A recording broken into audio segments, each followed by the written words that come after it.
Hey, hi, good morning, good day, whatever time it happens to be, wherever you are. Yeah, hey, welcome. I'm going to turn the music down a bit here. Yeah, there we go. Hopefully everyone can hear fine. Yeah, just turn off the external volume just so we don't have any interruptions. There we go. Yeah, so hey, welcome. Yeah, I thought today what we would do is just have a look at psychosocial hazards and controls in the workplace. Honestly, as a safety professional, when I started doing this kind of work many years ago, won't say how many, but many years ago, really and truthfully, it wasn't even a consideration. In fact, the idea of health and safety wasn't a consideration, it was just safety. And then, as the idea of health and it being a holistic approach started to emerge, and then in maybe a little over the last decade, maybe a bit more and more, it's been emerging the value of mental health being attached to that health in health and safety, but also that psychological or psychosocial safety being a big part of it. So, yeah, that's what today's going to be about. Now, before we get started, though, I just want to just quickly review something and how this is kind of basically how health and safety ends up working in a negative way, but understanding if we apply it in a positive way, these things wouldn't happen. So I'm going to disappear for just a sec. Don't get alarmed. I'm still here, but I just want to just show you this article I happened to look at. And now this is a large rolled steel manufacturer. In fact, one of the largest in Canada. And they were recently fined, and it's 175 grand for a worker being injured, amputated fingers. Now, if you look, I won't even try to pronounce the name, but DeFasco has been fined $175,000. The worker lost four fingers when her left hand was pulled into a pinch point. The company has since introduced enhanced guarding. So just stop there for a sec. So now the question being, and this is going to, believe it or not, segue into what we're going to be talking about, but it's the importance of involving workers involved in the work in the hazard assessment. So here's the question. Was this noted as hazards beforehand? I don't know. I don't have the details of the investigation, anything like that. But I'm really curious as to understand or know if this was a hazard that was brought up either in a safety committee report or hazard reports or incident investigations or worksite inspections, because they have since introduced enhanced guarding. Goes on to talk about how, I'm sorry for the advertisements, I don't have any control over them. There are other aggravating factors that determine the size of this fine. And realistically, losing four fingers on one hand, I don't know that any amount of money could fix that at all in any way, shape, or form.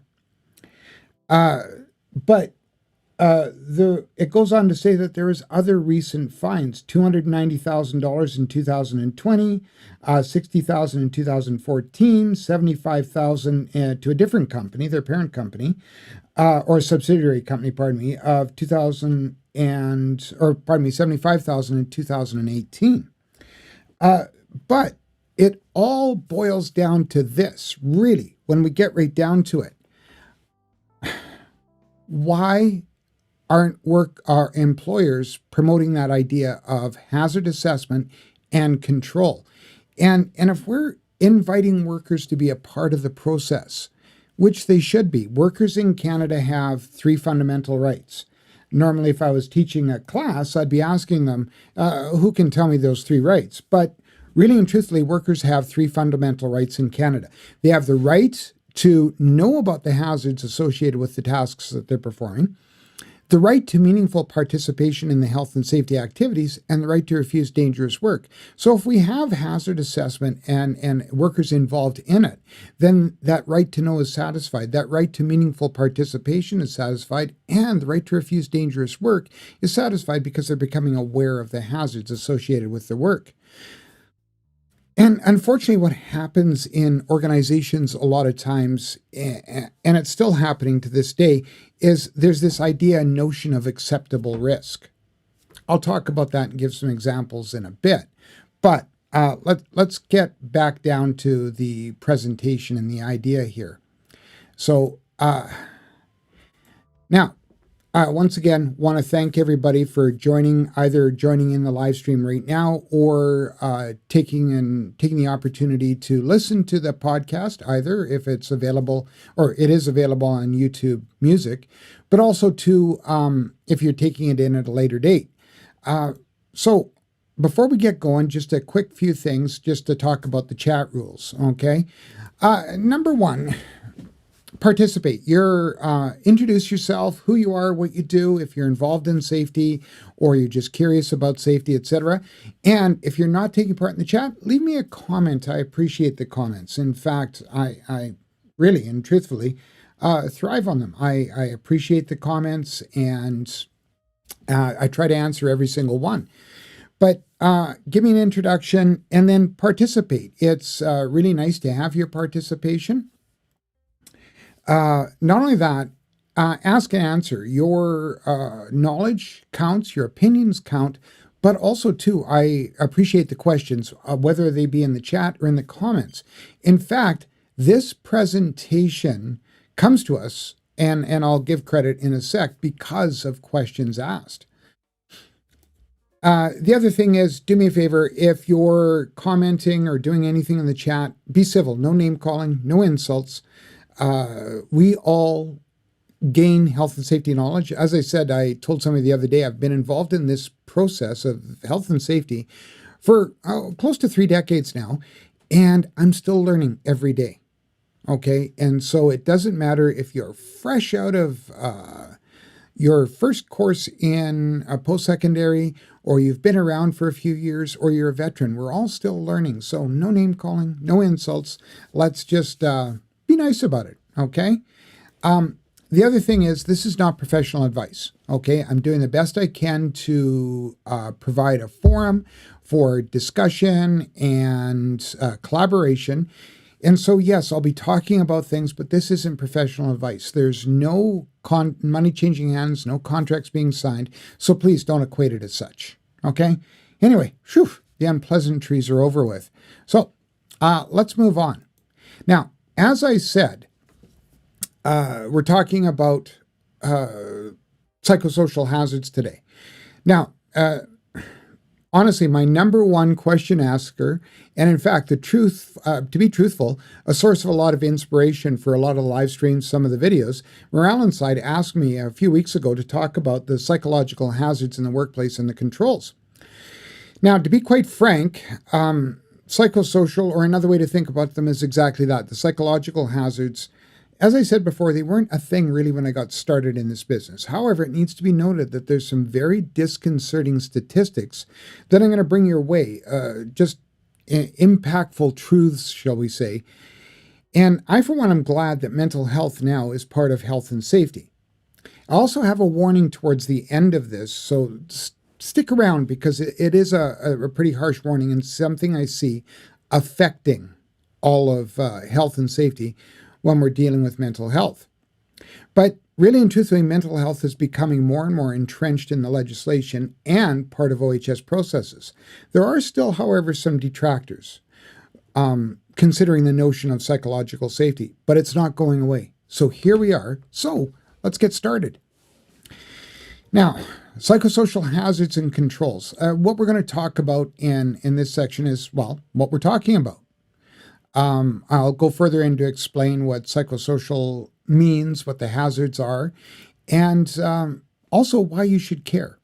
There's got to be some incentive, some thought as to why you care and what it means to you, or whether you're the safety professional, a manager, a supervisor, someone tasked with health and safety, or a business owner. Okay? There's something in it for each of you and why you should care. So we're going to talk about what the hazards are and, of course, how to control the hazards. And once again, I have a few warnings towards the end, so stick around.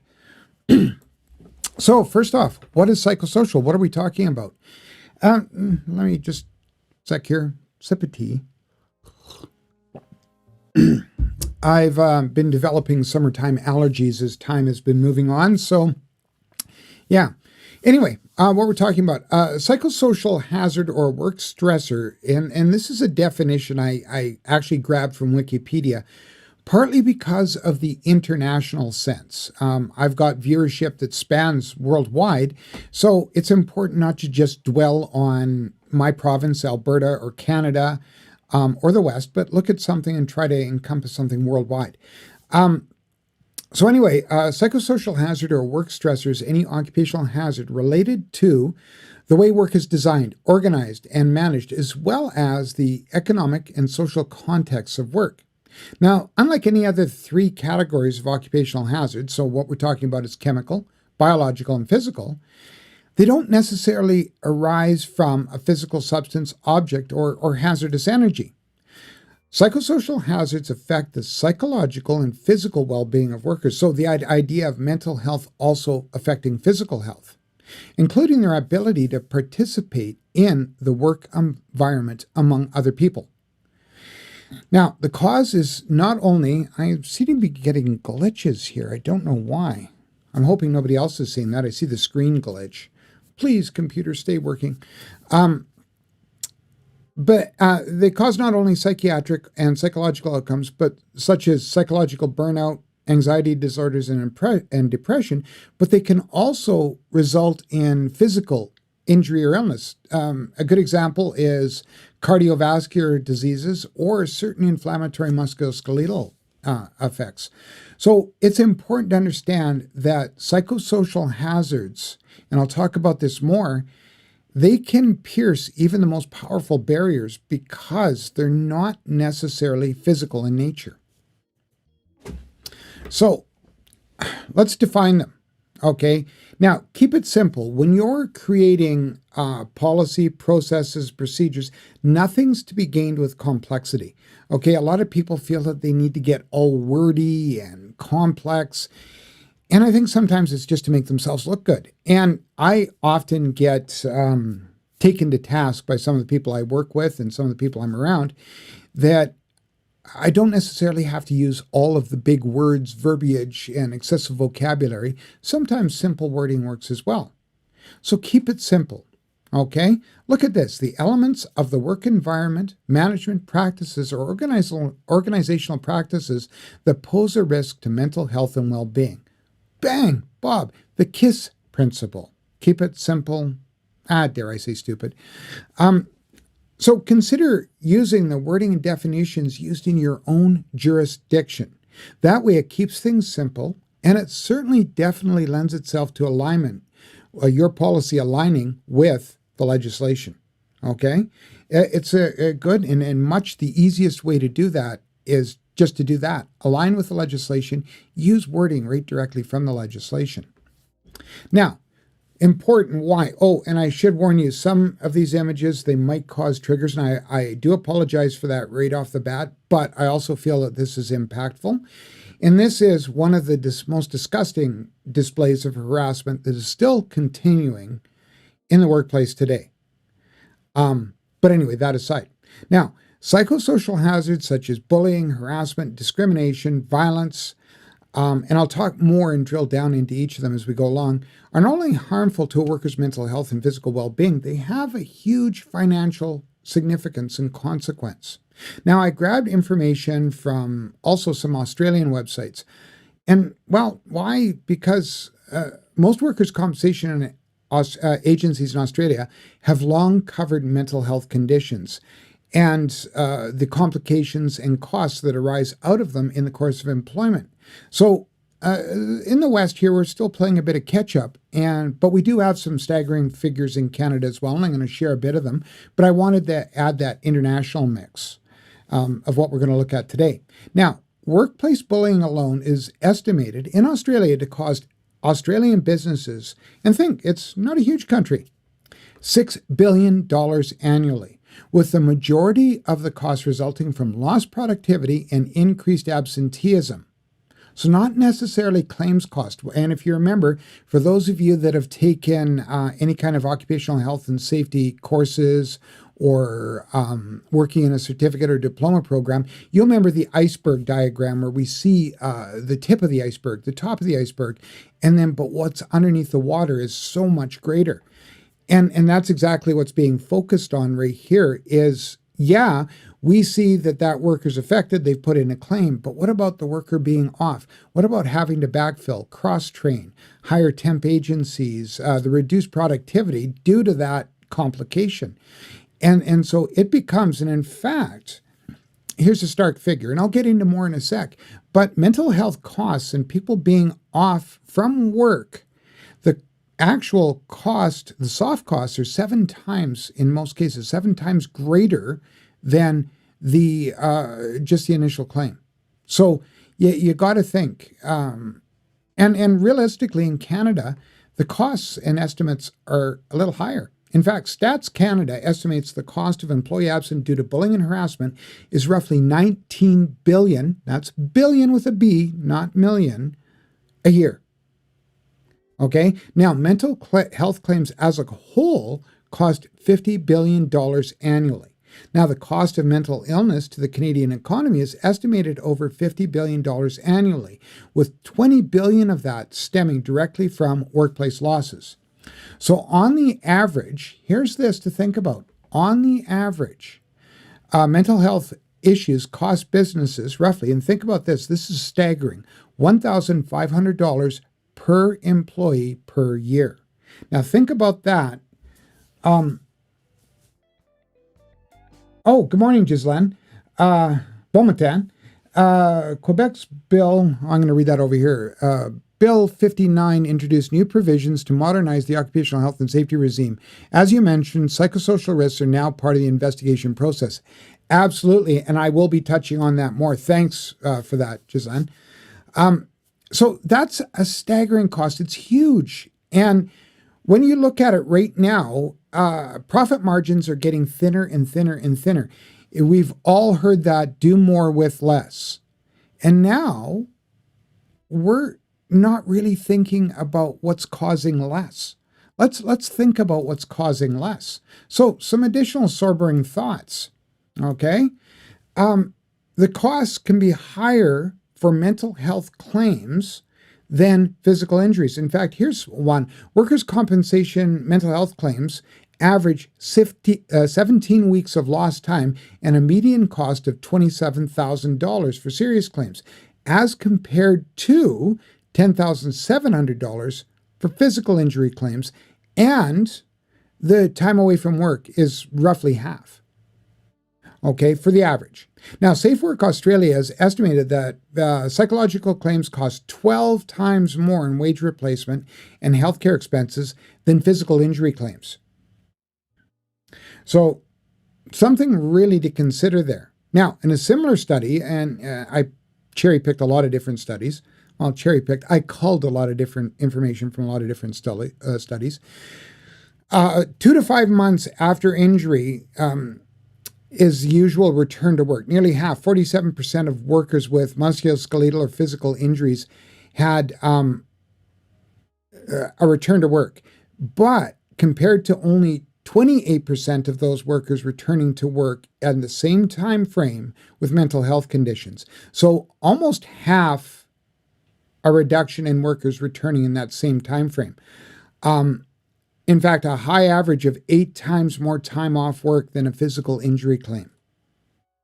Now, another thing to consider with that is, like I said, the prolonged time off, but then the return to work is affected. Okay, now we can take and a worker's broke their leg and coming back to work, and they have a graduated return to work and reduced capacity and modified duties, etc. And you know what? I've seen managers time and time again cope with this and deal with this with a very sympathetic heart. All of a sudden, though, you have someone returning back to work after a sustained mental health claim. And all of a sudden, there's a stigma, and it becomes one of two things. Either managers are becoming helicopter supervisors and hovering right over top of that worker who's returned, or they're detached and not supportive, not because of any ill intentions or malice, but it's just a lack of awareness and insecurity in how to cope, not knowing how to cope and deal with it. In fact, though, it's shown, though, people who receive positive support from their employer are likely 5 times more likely to return to work, but only 30% of the people with psychological experience or psychological injuries report that positive experience. So 2/3 of them are having a negative experience when returning to work. Now, combine this with the costs of associated psychological conditions, we can't afford not to address well-being in our workforce. We can't. Other things to consider here, and if you've taken any occupational health and safety programs, especially around claims management, that the longer a worker is off work, the less likely that they're going to have a productive return to work. And it makes that return to work even more difficult. So it's important to understand that we're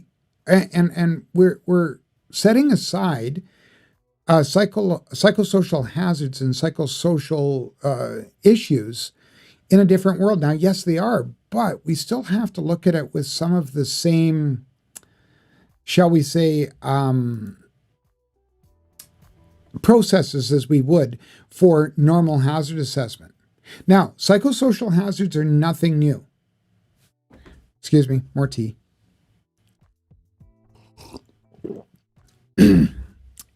In fact, they've been around forever. It's just now they're being looked at and treated and dealt with. I can remember reading A Christmas Carol a long time ago, like the first time I actually read it before I saw it on TV. I was about 7, I think. And I can remember Bob Cratchit's boss, Ebenezer Scrooge, seemed to me the most cruel and heartless person. But a lot of that behavior was the norm for a long time. And in fact, with some organization owners, small business owners, even big business owners, it's kind of like, hey, the 1800s called and they want you back. But still, the process for us to deal with it hasn't changed, really. This may sound familiar. We identify hazards, we assess them for probability and risk, we implement controls, we observe, and then we reevaluate. Nothing new. And it's important to understand that what it is we're supposed to identify. We're supposed to look at it. So let's have a look at these hazards. And now, the first one, and I've kind of jumped the gun here. I meant to switch that around, so I'm going to have both of them.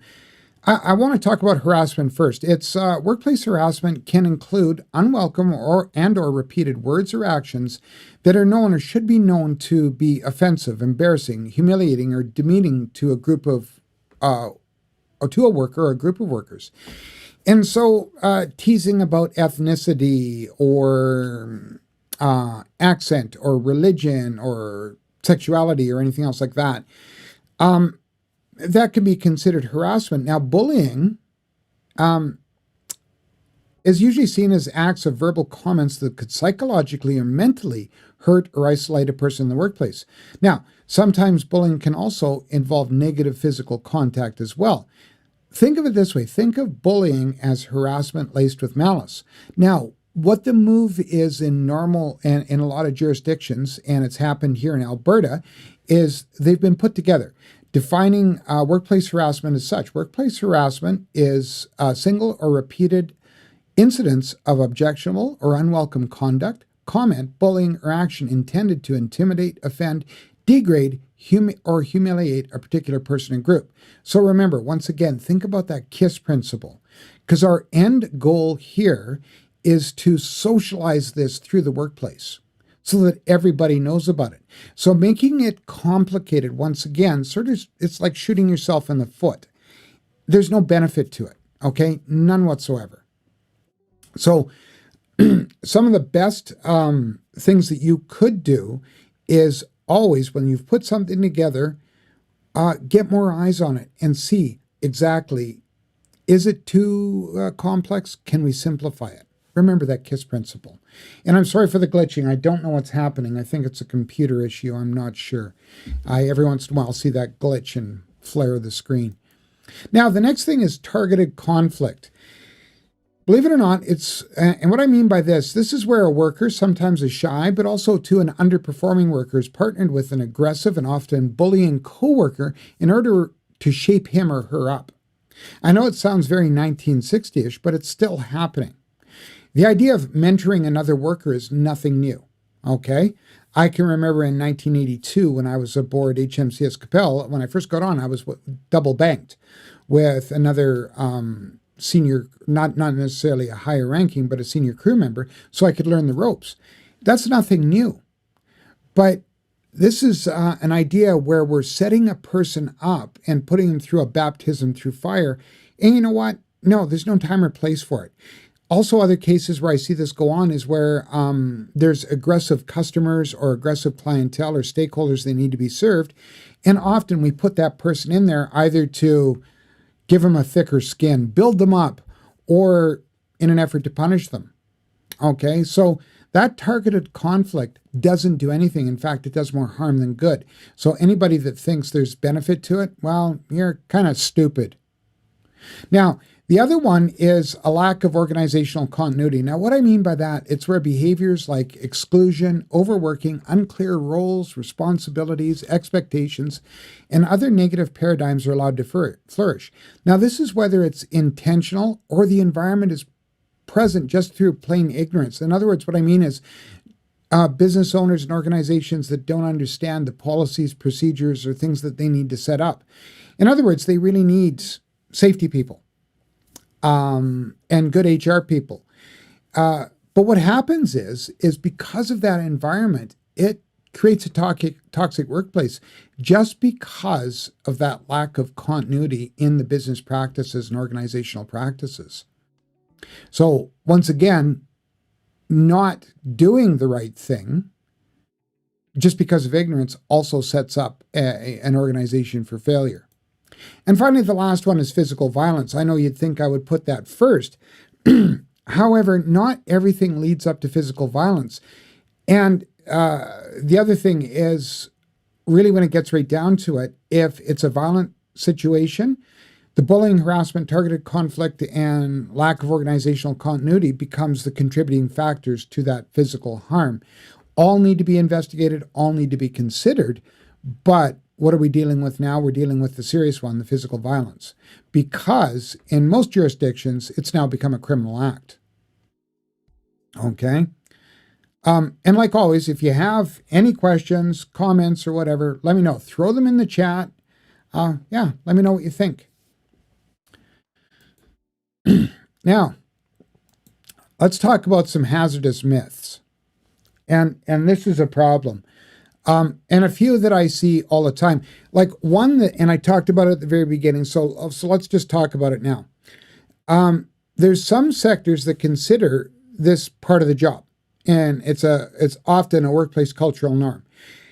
Here's a staggering statistic that you need to know about. 50% of healthcare workers will experience violence. In fact, especially in continuing care and senior supportive living, incidents of workplace violence have increased almost 100% in the last 5 years. A couple of reasons why. There needs to be some context. The baby boomers are coming of age and they're all getting in there. But also, two, is a lot of times those individuals with complex behaviors, there's not the room for them in the long-term care in the facility, so they end up in senior supportive living. But regardless, there's this long-time idea that when a resident with dementia or complex behaviors strikes out, it's just part of the job. Well, if we put that into context, let's look at it this way. That means that electricians being shocked or coming into contact with hazardous energy, well, that's just part of the job. Or a laborer at a construction site being hit by a piece of mobile equipment, well, that's just part of the job. Or a construction worker falling from a height, well, that's just part of the job. See where I'm going? These are exposures to hazards. Oh, hey, hi Jane, welcome to the channel. And glad to hear that you're started your health and safety training. look forward to you joining and more live chats and live streams and leaving comments. Welcome to an awesome, interesting, and certainly never boring career. Now, here's another one. According to the authors of a Harvard Business Review article, a common myth about workplace bullying is it's not harmful.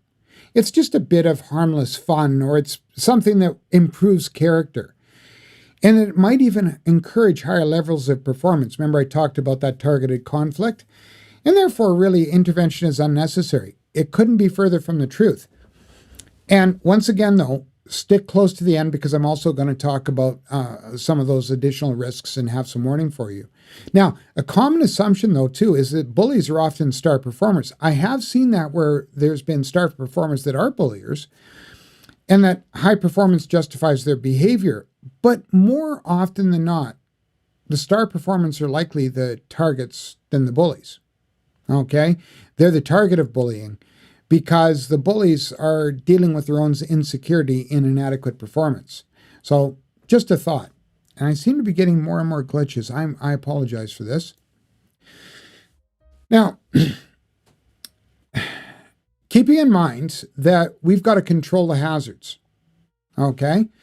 No matter what, it's a matter of controlling the hazards. I also see that I've got to have my display a little bit better, so I promise I'll fix that for the next session. But when we look at controlling the hazards, let's look at some of the controls. And let's understand that it's hierarchy, but not hierarchy, okay?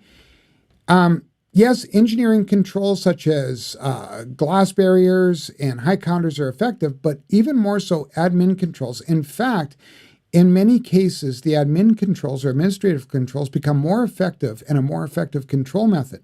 And we're going to look at that in a couple of minutes, so just stick with me.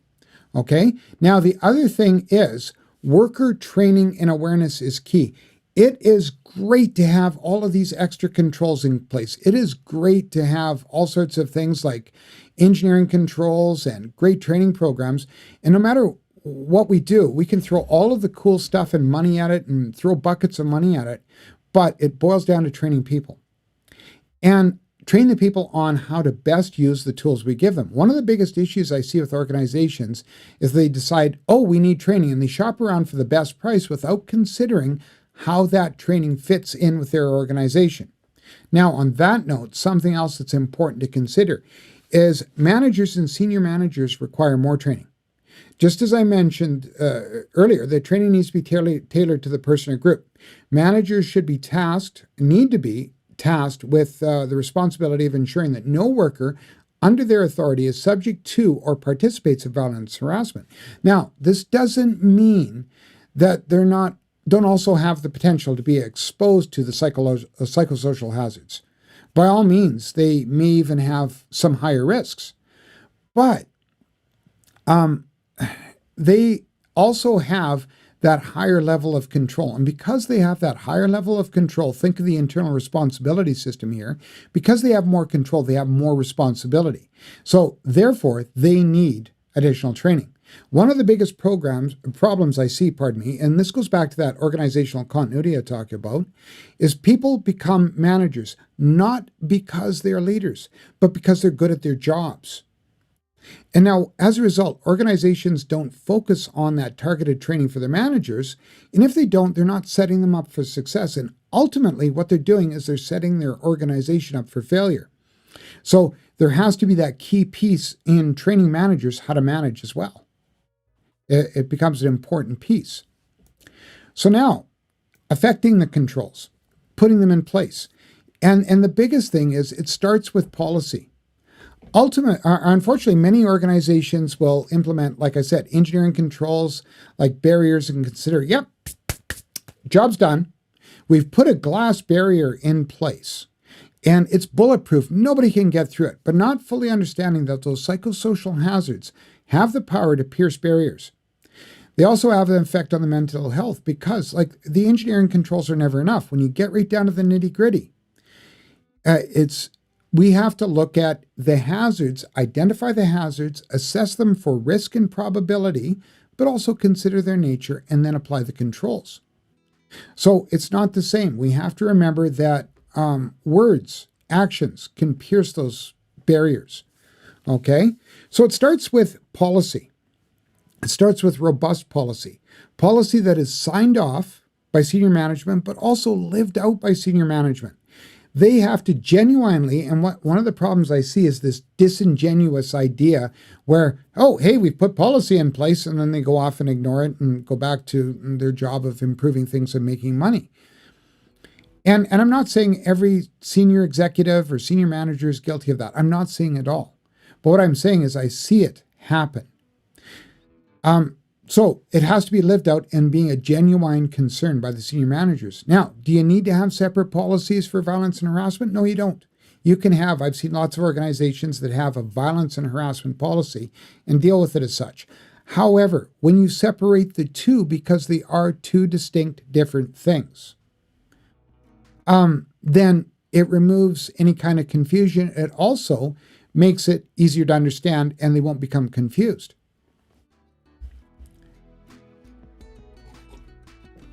You have to remember your end result, and your desired end result is that all of the workplace has this very firm awareness of what the policies are, what the procedures are, the whole thing.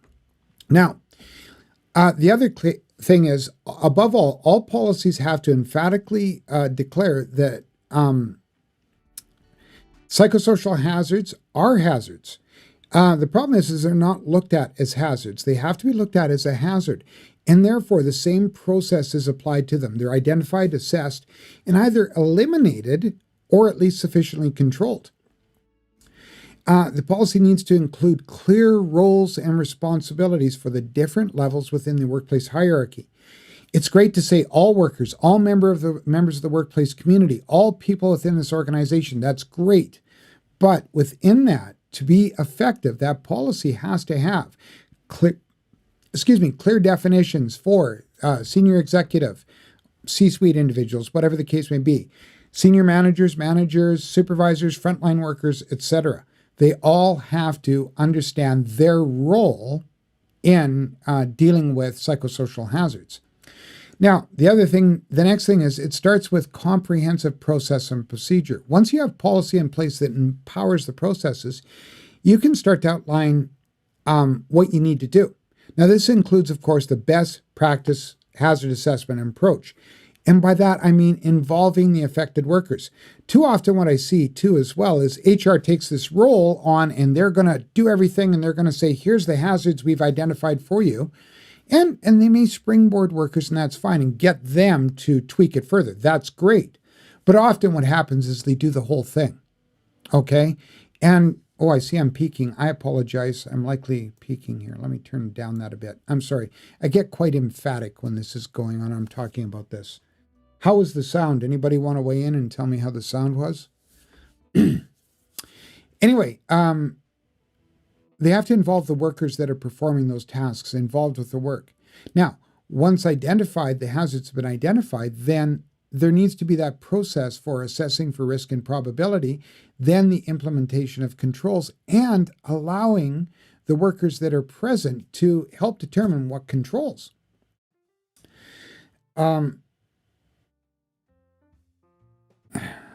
This is funny. I'm still getting... I'll try and tighten that up and see if that helps. I seem to still be getting glitches, and I apologize for it.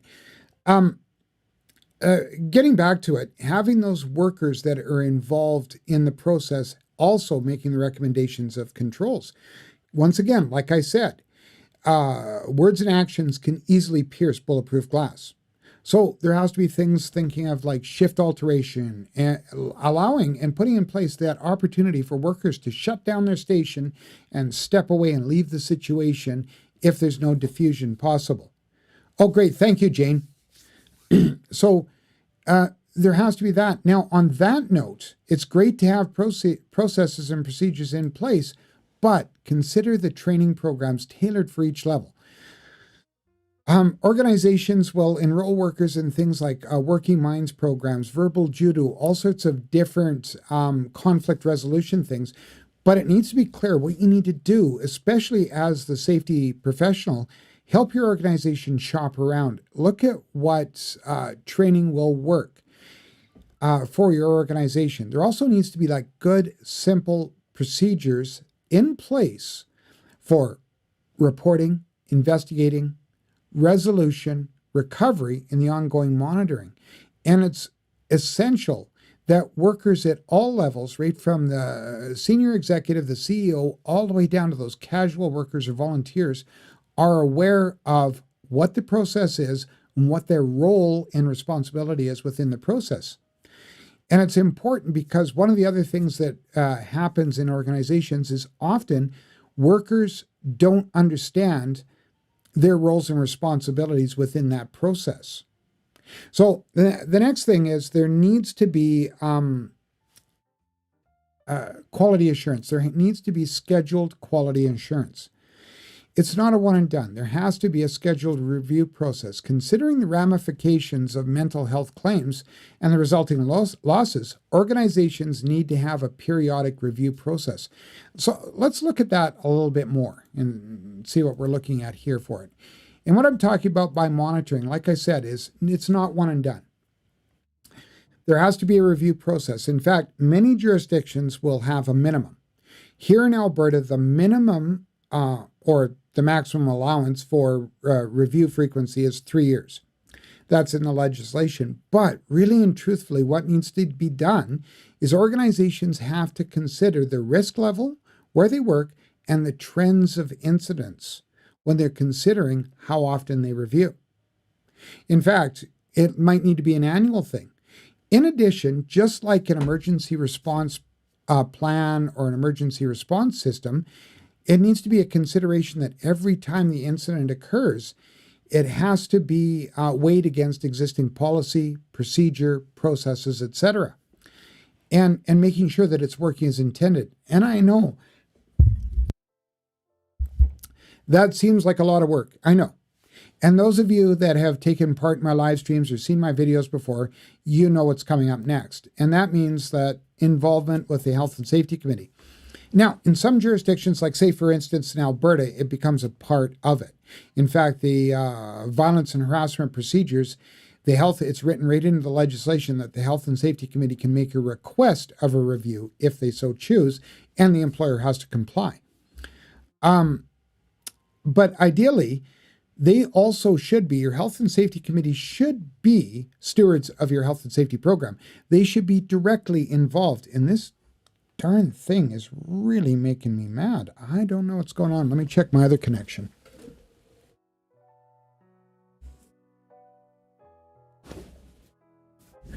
I'm not sure what's going on, and I apologize for the glitching. I don't think it's happened before. So anyway, they should be part of the process. They should be part of the review process directly and the revision process. Being stewards of the health and safety program and management system, they provide that valuable insight because of their bipartisan composition. They're made up of employer management representatives and worker representatives. So consider it having written directly into your policy, process, and procedures and the Health and Safety Committee terms of reference if it isn't a legislated requirement in your work site or workplace. Also, too, even if it is legislated, it's a best practice process to write that in there anyway. Now, the next thing is, and I mentioned this already, comparing the system after each incident. It needs to be part of the debrief. What often happens, though, is once the mop-up is done, once it's cleared up, the smoke is cleared, then you know what? Everybody says, okay, well, let's go back to work. We're done. No, there needs to be a process that's going to trigger a review once the issue has been completed. And this includes, and you need to have it written in, the roles and responsibilities for the review. And in fact, if your review shows that revision is necessary and it has to go through the process all the way back up to the CEO for signatures, then so be it. Okay?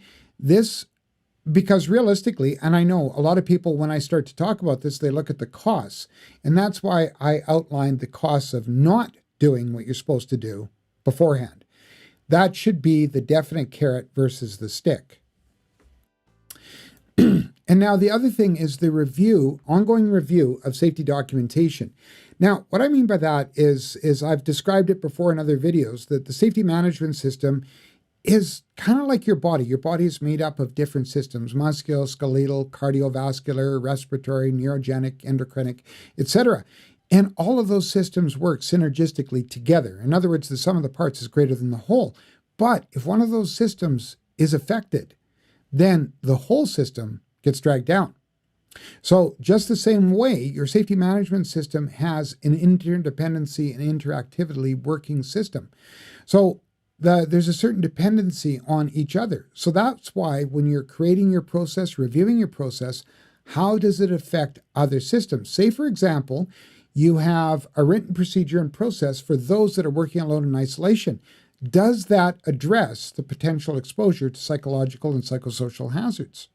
So you need to compare it. Now, just as a quick caveat, I teach a very similar course as well, and it's about 4.5 hours long. So it's a lot to try and squeeze into an hour-long live stream. So I apologize if this was really fast, but it's important to understand, like, just like one bad apple in a barrel that will spoil the whole barrel, not dealing with workplace psychosocial hazards can erode it from within and destroy consumer confidence. So if you have that marketability, you might have some issues if you're not dealing with it properly. Okay, you can see an erosion in customer and consumer confidence. You can see an erosion in employee confidence and employee morale. Now, all this being said, I want to just stipulate that one of the issues that I see constantly is all of a sudden when this starts to come to the forefront, everybody's focus turns to mental health awareness and the mental and psychological and psychosocial hazards. You've got to have a good balance, okay? You've got to have that good balance of understanding the rest of the hazards in the workplace, and this is another hazard. This isn't necessarily a more important hazard. It has to be given the same gravity. Say, for instance, you have workers working from a height, okay? That's your normal case of business. So yes, you have to make sure that those hazards are addressed first. However, you have to also address those psychosocial hazards that may be present as well. So don't look at it as any more important. In fact, have a holistic hazard assessment process where your hazards are identified, assessed for risk and probability, then quantified and prioritized so that you can deal with the most hazardous, the most common things first. Don't necessarily think consequence, think greatest risk. I hope all of that makes sense.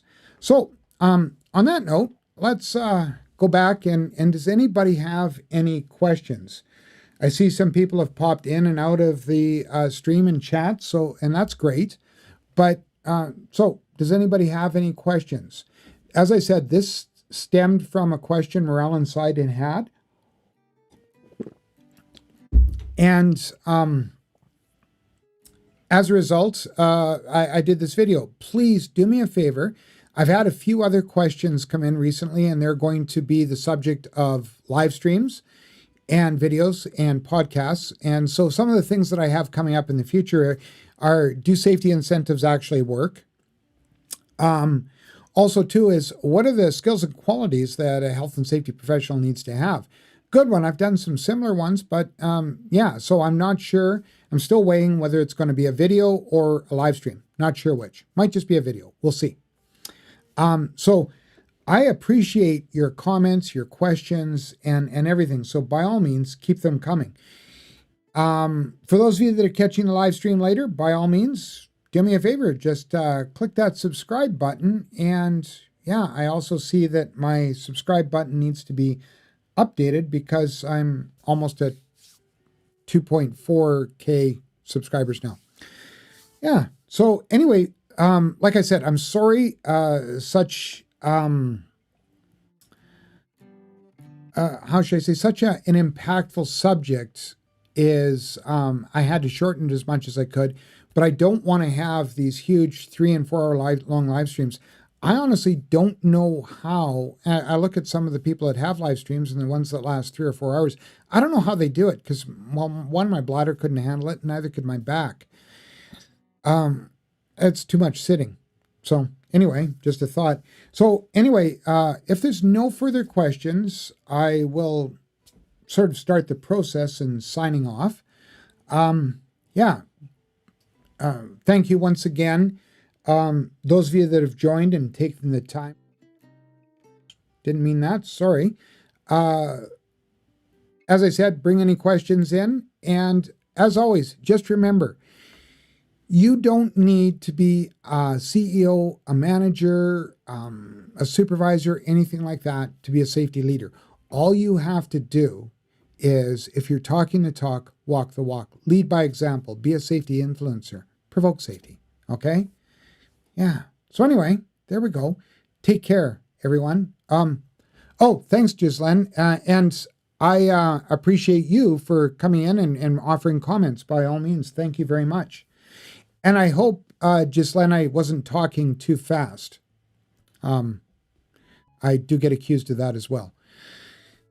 Yeah, so take care, everyone. And I hope to see you again on either the next live stream or hope to hear from you in comments and chat comments on the videos.